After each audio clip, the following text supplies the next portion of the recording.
প্রকৃতি আমাদের জীবনের এক অবিচ্ছেদ্য অংশ। পাহাড়, নদী, সাগর, বন, আকাশ, মেঘ, ফুল ও পাখি সবই মিলে গড়ে তোলে প্রাকৃতিক অপরূপ সৌন্দর্য। এই সৌন্দর্য শুধু আমাদের চোখে আনন্দ দেয় না, মনকেও প্রশান্ত করে। সকালবেলার সূর্যোদয়, নীল আকাশে ভেসে বেড়ানো মেঘের দল, সবুজ মাঠের দোল খাওয়া ধান গাছ, বনের নির্জনতায় পাখির গান, এসবই প্রকৃতির নানা রূপ।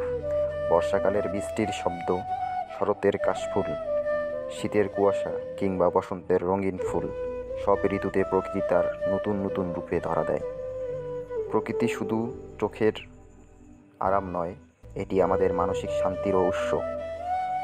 প্রকৃতির মাঝে সময় কাটালে মন ভালো হয়ে যায়, দুঃখ কষ্ট ভুলে থাকা যায়। তাই প্রকৃতিকে ভালোবাসা, তাকে রক্ষা করা আমাদের দায়িত্ব।